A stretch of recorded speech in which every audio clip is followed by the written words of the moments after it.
Hello friends, welcome to the Kendra academy. Friends, आज जिस session में हम लोग बीपीएससी टीआरई 4.0 यानी बीपीएससी टीचर 4.0 न्यू वैकेंसी 2025 के लिए फिजिक्स यानी भौतिकी से रिलेटेड सभी महत्वपूर्ण प्रश्नों को जो केवल वीवीआईपी क्वेश्चन है उन्हीं को आज इस सेशन में डिस्कस करेंगे।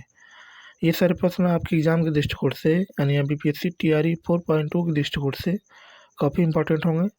इसको ध्यानपूर्वक पूरा ज़रूर देखिएगा। जो लोग पहली बार चैनल पर आए होंगे तो चैनल को सब्सक्राइब कर लीजिएगा और जो बगल में बेल आइकन का निशान है उसे ज़रूर दबा दीजिएगा ताकि आपको रेगुलर अपडेट मिलता रहे। तो चलिए फ्रेंड्स, बिना देरी के हुए सेशन को स्टार्ट करते हैं। एक बार प्लीज़ पहले लाइक कर दीजिएगा और जब पूरा सेशन देख लीजिएगा तो कम से कम इसे एक ग्रुप में ज़रूर शेयर कर दीजिए। तो चलिए शुरू करते हैं। आज का सेशन है, पहला प्रश्न है कि निम्नलिखित में से कौन सा यंत्र है जिसके द्वारा विद्युत परिपथ में बहने वाली धारा की पहचान होती है। Option A galvanometer, option B generator, option C ammeter, option D उपयुक्त में से एक से अधिक और ऑप्शन ई जो है उपयुक्त में से कोई नहीं। इसका जो राइट ऑप्शन हो जाएगा फ्रेंड्स, ऑप्शन नंबर सी। सी इसका क्या है, राइट ऑप्शन है।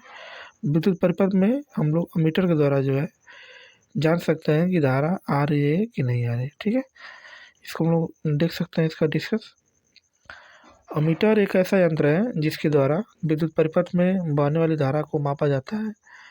विद्युत धारा को एम्पियर में मापा जाता है, इसलिए इसका नाम अमीटर है।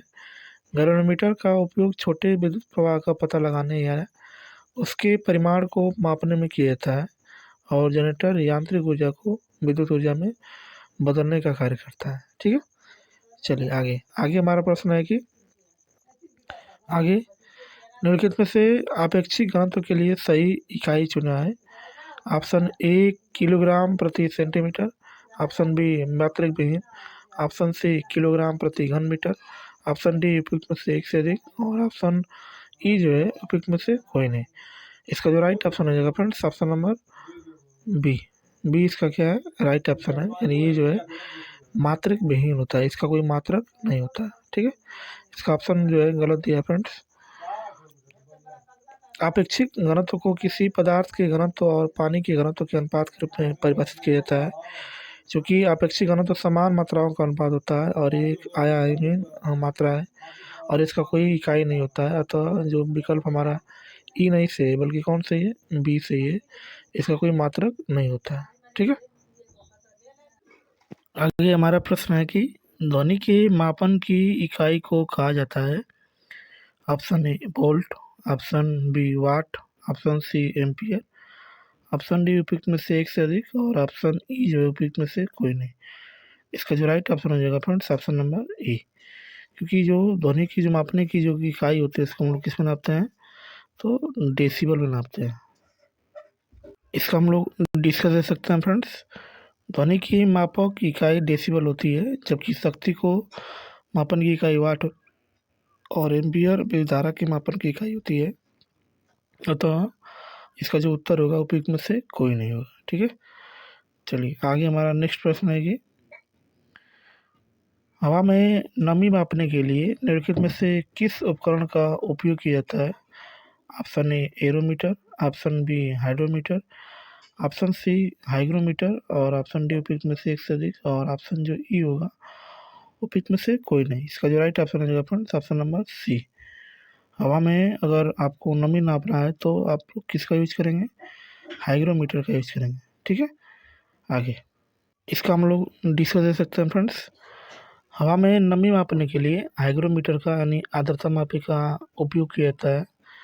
हाइड्रोमीटर तरल के विशिष्ट गुरुत्व को मापता है और जो एरोमीटर होता है हवा या अन्य गैसों का वजन, घनत्व आदि मापने का उपकरण होता है। ठीक है, आगे आगे की बात करेंगे तो धारा घनत्व होता है। धारा घनत्व की बात करेंगे तो इसको हम लोग जी से दिखाते हैं और ये कौन सी राशि है तो इसको हम लोग देखेंगे फ्रेंड्स। इसका जो ऑप्शन है, ऑप्शन ई जो है एक अदिश राशि है, ऑप्शन बी एक सदिश राशि है और ऑप्शन सी विमाहीन है, ऑप्शन डी उपयुक्त में से कोई नहीं। तो धारा घनत्व की बात करें तो इसको हम लोग जे से दिखाते हैं और ये बराबर होता है आई बटा क्या होता है, ए होता है। ठीक है, अतः जी जो है एक सदिश राशि है। ठीक है, इसका हम लोग डिस्कस दे सकते हैं फ्रेंड्स। चालक माध्यम के भीतर किसी पृष्ठ की लंबवत दिशा में इकाई क्षेत्रफल के द्वारा प्रवाहित होने वाली विद्युत धारा धारा घनत्व कहलाती है। यह एक सदिश राशि है, जबकि धारा स्वयं एक अदिश राशि है। धारा घनत्व को हम लोग जी से प्रदर्शित करते हैं और इसका जो मात्रक होता है एम्पियर प्रति क्या होता है, मीटर का स्क्वायर होता है। ठीक है, चलिए आगे। आगे हमारा प्रश्न है कि चुंबकीय क्षेत्र है ऑप्शन ए अदिश राशि, ऑप्शन बी सदिश राशि, ऑप्शन सी आयाम रहित राशि, ऑप्शन डी उपयुक्त में से एक से अधिक और ऑप्शन ई जो है उपयुक्त में से कोई नहीं। इसका जो राइट ऑप्शन हो जाएगा फ्रेंड्स ऑप्शन नंबर बी।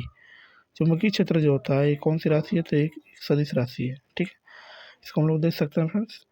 चुंबकीय क्षेत्र एक सदिश राशि है।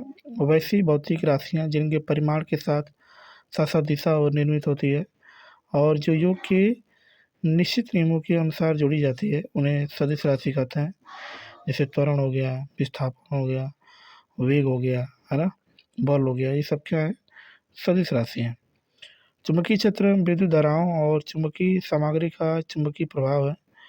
चुंबकीय क्षेत्र की इकाई टेस्ला है और एक टेस्ला एक वेबर प्रति वर्ग मीटर के बराबर होता है। यानी इसको हम लोग टेस्ला को क्या बोल सकते हैं, तो वेबर प्रति मीटर स्क्वायर का भी बोल सकते हैं।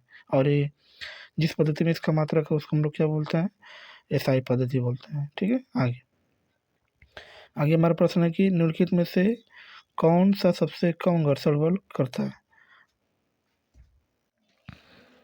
ऑप्शन ए जो है फिसलन घर्षण, ऑप्शन बी रोलिंग घर्षण, ऑप्शन सी स्थैतिक घर्षण और ऑप्शन डी उपयुक्त में से एक से अधिक और ऑप्शन ई उपयुक्त में से कोई नहीं। इसका जो राइट ऑप्शन हो जाएगा friends option number B. Rolling घर्षण जो है सबसे कम घर्षण उत्पन्न करता है। ठीक है, बाकी भी सब घर्षण है लेकिन रोलिंग घर्षण सबसे कम उत्पन्न करता है। ठीक है, आगे फिसलन घर्षण वह घर्षण बल है जो दो संपर्क सतहों के बीच सापेक्ष फिसलन गति का विरोध करता है, जबकि रोलिंग घर्षण वह उन सतहों के बीच कार्य करता है जिनके बीच बेलनाकार गति सड़क पर साइकिल गति गति होती है। जबकि दो स्थैतिक सतहों जब उनके बीच गति होने वाली होती है के बीच कार्य करने वाला घर्षण बल को स्थैतिक घर्षण बल कहा जाता है। इनके मध्य संबंध निम्न प्रकार है। सबसे बड़ा जो है स्थैतिक घर्षण बल, सबसे उससे थोड़ा छोटा फिसलन घर्षण और सबसे कम घर्षण बल जो है रोलिंग घर्षण पर कार्य करता है। तो इसका जो ऑप्शन जो है बी ऑप्शन इसका सही है। ठीक है, आगे हमारा प्रश्न है कि निम्नलिखित में से कौन सा न्यूटन की गति के तीसरे नियम का पालन करता है। तीरंदाजी, अंतरिक्ष रॉकेट और वेंचुरोमीटर। ऑप्शन डी उपयुक्त में से एक से अधिक और ऑप्शन ई जो है उपयुक्त में से कोई नहीं। इसका जो राइट ऑप्शन हो जाएगा फ्रेंड्स ऑप्शन नंबर बी। जो अंतरिक्ष रॉकेट होता है वो हमारा क्या करता है, न्यूटन के गति विषयक तृतीय नियम का क्या करता है, पालन करता है। ठीक है, क्योंकि गति के जो तीसरा नियम है उसको हम लोग क्या बोलते हैं, तो क्रिया प्रतिक्रिया का भी नियम बोलते हैं। ठीक है, न्यूटन के गति के तृतीय नियम के अनुसार प्रत्येक क्रिया के बराबर परंतु विपरीत दिशा में प्रतिक्रिया होती है। जैसे रॉकेट को अंतरिक्ष में भेजना, बंदूक की गोली चलाने पर पीछे की ओर धंका, नाव से उतरना, नाव का पीछे हट जाना, ही क्या है, न्यूटन के गति विषयक तृतीय नियम पर आधारित है। ठीक है, चलिए आगे आगे हमारा प्रश्न है कि एसी करंट को कैसे उत्पन्न करते हैं। चुंबक कुंडली द्वारा, डायनामो द्वारा, ट्रांसफार्मर द्वारा, उपयुक्त में से कोई नहीं। इसका जो राइट ऑप्शन हो जाएगा friends option number B. Dynamo द्वारा जो है हम लोग क्या कर सकते हैं, तो इसको उत्पन्न कर सकते हैं जो हमारा अल्टरनेटिव करंट होता है जो एसी होता है। एसी करंट को डायनामो द्वारा उत्पन्न करता है। डायनामो को या एसी जनरेटर एक ऐसा यंत्र है जो यांत्रिक ऊर्जा को विद्युत ऊर्जा में बदलता है। यह विद्युत चुम्बकीय प्रेरण के सिद्धांत पर कार्य करता है। जब तारों की एक कुंडली को अस्थायी चुंबकीय क्षेत्र में घुमाया जाता है तो उसमें प्रेरित विद्युत धारा उत्पन्न हो जाती है। यह बाह्य एसी में भेजता है। ठीक है, जो कुंडली क्या होता है, विद्युत परिपथ में प्रत्यावर्ती धारा की प्रबलता कम करने वाली कुंडली को क्या करते हैं, चुंबक कुंडली कहते हैं। ट्रांसफार्मर क्या होता है, तो यह एक ऐसा उपकरण है जिससे बिना विद्युत शक्ति नष्ट किए हुए प्रत्यावर्ती धारा को विद्युत वाहक बल का मान बढ़ाया या घटाया जा सकता है। यह पारस्परिक विद्युत चुम्बकीय प्रेरण के सिद्धांत पर काम करता है। ठीक है, आगे आगे हमारा प्रश्न है कि सोनार तकनीकी का प्रयोग होता है ऑप्शन ए पानी के नीचे पहाड़ियों का पता लगाने में। ऑप्शन बी हिमशैलों का पता लगाने में। ऑप्शन सी समुद्र की गहराई का पता लगाने में। ऑप्शन डी उपयुक्त में से एक से अधिक, और ऑप्शन जो हमारा ई है उपयुक्त में से कोई नहीं। तो इसका जो राइट ऑप्शन हो जाएगा फ्रेंड्स, उपयुक्त में से एक से अधिक। ठीक है, क्योंकि पानी के नीचे पानियों का पता लगाने में भी किया जाता है, हिमशैलों का भी, और समुद्र की गहराई भी पता लगाने में इसका यूज किया जाता है। अतः ऑप्शन हमारा डी क्या है, सही है। इसको हम लोग देख सकते हैं फ्रेंड डिस्कस इसका। सोनार एक ऐसी तकनीकी है जिसमें ध्वनि संचरण का उपयोग कर पानी की सतह पर या उसके नीचे की वस्तुओं का पता लगाने के लिए किया जाता है। सोनार प्रतिध्वनि के सिद्धांत पर आधारित है। यह अल्ट्रासोनिक तरंगें उत्पन्न करता है। यह तरंग समुद्र तल पर या समुद्र में कहीं भी स्थित वस्तु को पहुंचती है और परिवर्तित होकर डिटेक्टर द्वारा महसूस की जाती है। इस प्रकार सोनार तकनीक का प्रयोग समुद्र की गहराई निर्धारित करने की, पानी के नीचे पहाड़ियों के पनडुब्बियों, घाटियों और हिमखंडों आदि का पता लगाने के लिए हम लोग इसका यूज करते हैं। इसका जो पूरा नाम हो जाएगा साउंड एंड नेविगेशन रैगिंग, जो इसका पूरा नाम है। ठीक है, चलिए आगे आगे हमारा प्रश्न है कि मानव कान की श्रवण परास क्या है। 20 हर्ट्ज से 20,000 हर्ट्ज, 20 हर्ट्ज से कम, 20,000 हर्ट्ज से अधिक, उपयुक्त में से एक से अधिक, और उपयुक्त में से कोई नहीं। इसका जो राइट ऑप्शन हो जाएगा फ्रेंड्स, ऑप्शन नंबर ए। मानव कान की जो श्रवण परास होती है 20 हर्ट्ज से 20,000 हर्ट्ज से कम होती है, जिसको श्रव्य तरंगे भी कहते हैं। इससे नीचे रहेगा तो अश्रव्य, और इससे ऊपर रहेगा तो पराश्रव्य होता है, जो मनुष्य सुन नहीं सकता है। ठीक है, इसको हम लोग देख सकते हैं। ध्वनि एक प्रकार की तरंग, अनुनाद तरंग है, जो कि वस्तुओं को कंपन होने से उत्पन्न होती है। जिन ध्वनि तरंगों की आवृत्ति 20 हर्ट्ज से कम होती है, इसको अश्रव्य ध्वनि तरंगे कहा जाता है। मानव का कान इसको सुन नहीं सकता है। जिन ध्वनि तरंगों की आवृत्ति 20 से 20,000 हर्ट्ज के बीच होती है, उनको श्रव्य ध्वनि तरंग कहा जाता है। मानव का कान इन ध्वनियों को सुन सकता है, अर्थात मानव कान की जो श्रवण परास की जो है 20 से 20,000 हर्ट्ज की आवृत्ति वाली ध्वनि तक होती है, और जो 20 हर्ट्ज से अधिक होती है उसको हम लोग पराश्रव्य कहते हैं, और इसको मनुष्य जो है सुन नहीं सकता है। इसका उपयोग कौन करता है, तो चमगादड़ करती है। ठीक है, आगे निम्नलिखित में से कौन सी विद्युत चुम्बकीय नहीं है। ऑप्शन ए गामा किरण, ऑप्शन बी अल्फा किरण, ऑप्शन सी एक्स किरण, ऑप्शन डी उपयुक्त में से एक से अधिक, और ऑप्शन ई जो है उपयुक्त में से कोई नहीं। तो इसका जो राइट ऑप्शन हो जाएगा friends, option number B. Alpha किरण जो है विद्युत चुम्बकीय तरंग नहीं होती है। ठीक है, इसको हम लोग देख सकते हैं फ्रेंड्स डिस्कस इसका। ऐसी तरंग जिनके संचरण के लिए माध्यम की आवश्यकता नहीं होती है, विद्युत चुम्बकीय तरंगें कहलाती है। इन तरंगों की कल्पना सर्वप्रथम मैक्सवेल ने की थी। ये तरंगें विद्युत और चुंबकीय क्षेत्र में मध्य कंपन से उत्पन्न होती हैं। विद्युत चुंबकीय तरंगों में रेडियो तरंग, सूक्ष्म तरंगें, अवरोध किरणें, एक्स किरणें, पराबैंगनी किरणें और गामा किरणें शामिल हैं। अल्फा किरण जो है विद्युत चुंबकीय तरंग नहीं है, यह अल्फा कणों से मिलकर बनी होती है। ठीक है, तो इसका जो राइट ऑप्शन हो जाएगा friends, option number B. Alpha किरण जो होती है विद्युत चुंबकीय तरंग नहीं होती है। ठीक है, आगे आगे हमारा प्रश्न है कि प्रकाश तरंगें किस प्रकार की तरंगें होती हैं। ऑप्शन ए अनुप्रस्थ तरंगें, अनुदैर्ध्य तरंगें, विद्युत चुम्बकीय तरंगें, उपयुक्त में से एक से अधिक, और उपयुक्त में से कोई नहीं। इसका जो राइट ऑप्शन है फ्रेंड्स, ऑप्शन नंबर डी। उपयुक्त में से एक से अधिक जो है इसका राइट ऑप्शन है। ठीक है, इसको हम लोग देख सकते हैं इसका डिस्कस। प्रकाश ऊर्जा का एक स्वरूप होता है जो विद्युत चुम्बकीय तरंगों के रूप में प्रसारित होता है। विद्युत चुम्बकीय तरंगें अनुप्रस्थ तरंगें होती हैं, इसलिए प्रकाश अनुप्रस्थ तरंग होती हैं। अनुप्रस्थ तरंगें भी तरंगें होती हैं जिनके माध्यम के कण तरंग के प्रसार की दिशा के लंबवत कंपन करते हैं। ठीक है, उसको हम लोग क्या बोलते हैं, अनुप्रस्थ तरंग बोलते हैं। ठीक है, आगे निम्नलिखित में से किसके पास उच्च ऊर्जा स्तर और छोटा तरंगदैर्ध्य होता है। ऑप्शन ए अवरक्त विकिरण, ऑप्शन बी पराबैंगनी विकिरण, ऑप्शन सी दृश्यमान विकिरण, और ऑप्शन डी उपयुक्त में से एक से अधिक, और ऑप्शन ई उपयुक्त में से कोई नहीं। इसका जो राइट ऑप्शन हो जाएगा फ्रेंड्स, ऑप्शन नंबर बी इसका क्या है, राइट ऑप्शन है। पराबैंगनी किरण एक प्रकार की विद्युत चुम्बकीय विकिरण है जिसमें दृश्य प्रकाश की तुलना में उच्च ऊर्जा स्तर और कम तरंगदैर्ध्य होता है। यह विद्युत चुम्बकीय स्पेक्ट्रम पर एक्सरे और दृश्य प्रकाश के बीच स्थित होता है। ठीक है, चलिए आगे।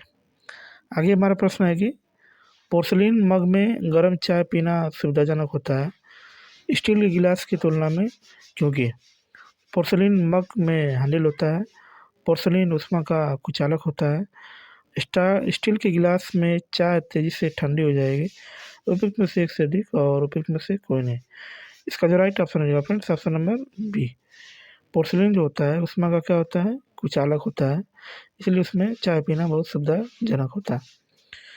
पोर्सिलीन मग में गर्म चाय पीना सुविधाजनक है स्टील के गिलास की तुलना में, क्योंकि पोर्सिलीन यानी जो चीनी मिट्टी का होता है ऊष्मा का कुचालक होता है।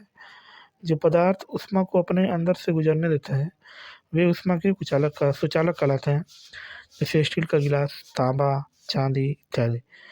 जो पदार्थ अपने अंदर से ऊष्मा को गुजरने नहीं देते हैं उन्हें ऊष्मा का कुचालक कहते हैं, जैसे पोर्सिलीन हो गया, प्लास्टिक हो गया, लकड़ी हो गया, रबड़ हो गया, ये सब हमारे क्या है तो कुचालक है। ठीक है, चलिए आगे।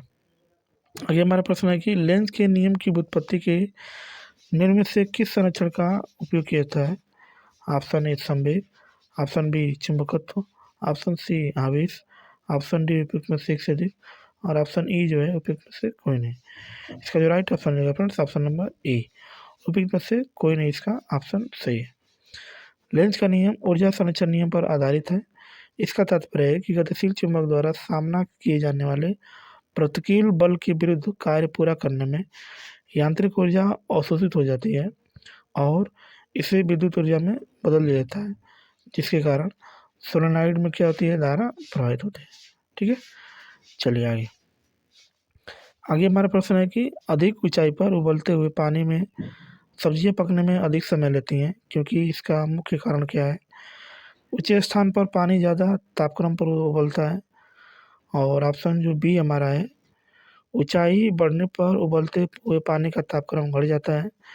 ऊंचे स्थानों पर हवा में ऑक्सीजन की मात्रा घट जाती है और ऑप्शन डी जो है उपयुक्त में से एक से अधिक और ऑप्शन ई जो इसका उपयुक्त में से कोई नहीं। इसका जो राइट ऑप्शन रहेगा फ्रेंड्स ऑप्शन नंबर बी इसका क्या है, राइट ऑप्शन है। ठीक है, अधिक ऊंचाई पर उबलते हुए पानी में सब्जियां पकने में अधिक समय लेता है, क्योंकि ऊंचाई बढ़ने पर उबलते हुए पानी का तापक्रम क्या होता है, घट जाता है। एक बरसाती दिन में क्या होता है, शुष्क एवं आर्द्र बल्ब तापमापी समान माप दर्शाते हैं और ऑप्शन बी जो है शुष्क बल तापमापी आर्द्र बल तापमापी की तुलना में कम माप दर्शाता है।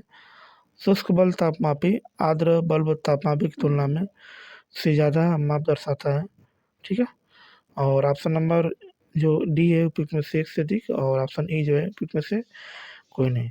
इसका जो राइट ऑप्शन हो जाएगा फ्रेंड्स ऑप्शन नंबर सी, है ना।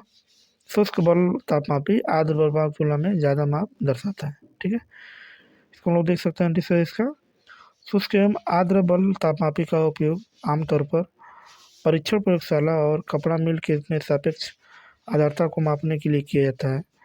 बरसाती दिन में शुष्क बल तापमापी आर्द्र बल पालतू की तुलना में ज़्यादा माप दर्शाता है। ठीक है, चलिए आगे। आगे हमारा प्रश्न है, एक स्टका एक उच्च तापक्रम टीके पर ई वाट प्रति वर्ग मीटर की दर से ऊर्जा का विकिरण करती है। जब T/3 की तापक्रम कर दिया जाता है तो विकिरित ऊर्जा वाट प्रति वर्ग मीटर में होगी E/16, E/27, E/81। उपयुक्त में से एक से अधिक और उपयुक्त में से कोई नहीं। इसका जो राइट ऑप्शन हो जाएगा friends option number A, E/ क्या हो जाएगा 16। ठीक है, इसका हम लोग डी से दे सकते हैं। एक स्टका एक उच्च तापक्रम टीके पर ई वाट प्रति वर्ग मीटर की दर से ऊर्जा का विकिरण करती है। जब T/3 की तापक्रम कर दिया जाता है तो विकिरित ऊर्जा वाट प्रति वर्ग मीटर में E/16 होगी। ठीक है, चलिए आगे। आगे हमारा प्रश्न है कि एक हिमानी का आधार पिघलता है पर उसका शीर्ष नहीं, क्योंकि ग्लेशियर का आधार गर्म परिस्थितियों में रहता है। हिमानी का आधार बर्फ में अशुद्धियाँ उपस्थित होती है और ऑप्शन नंबर जो सी है क्या है, तो आधार पर दाब अधिक होने पर गलनांक में कमी होती है। उपयुक्त में से एक से अधिक और उपयुक्त में से कोई नहीं। इसका जो राइट ऑप्शन हो जाएगा फ्रेंड्स ऑप्शन नंबर सी इसका क्या है, राइट ऑप्शन है। ठीक है, इसका हम लोग डी से दे सकते हैं। एक हिमानी का आधार पिघलता है पर उसका शीर्ष नहीं, क्योंकि आधार पर दाब अधिक होने से गलनांक में कमी होती है। हिमानी क्षय की उत्पत्ति ऐसे स्थान पर होते हैं जहाँ हिमताप की मात्रा हिम के क्षय से अधिक होती है और प्रतिवर्ष कुछ मात्रा में हिम अधिशोष के रूप में बच जाता है। वर्ष दर वर्ष हिम के कारण एकत्रण से निचली परत के ऊपर दबाव बढ़ता है और वे सघन हिम के रूप में परिवर्तित हो जाते हैं। यही सघन हिमानी अपने भार या दबाव के कारण ढालों पर प्रभावित होते हैं, जिससे हिमनद कहते हैं। ठीक है, तो चलिए फ्रेंड्स, आज के लिए इतना ही। 20 प्रश्नों का आज हम लोगों ने जो है वीडियो था, और बाकी नेक्स्ट वीडियो में हम लोग मिलेंगे। चैनल पर पहली बार आए हो तो चैनल को सब्सक्राइब कर लीजिएगा और बेल आइकन को दबाना ना भूलिए। ठीक है फ्रेंड्स, तो मिलते हैं नेक्स्ट क्लास में। तब तक के लिए बाय और जय हिंद फ्रेंड्स।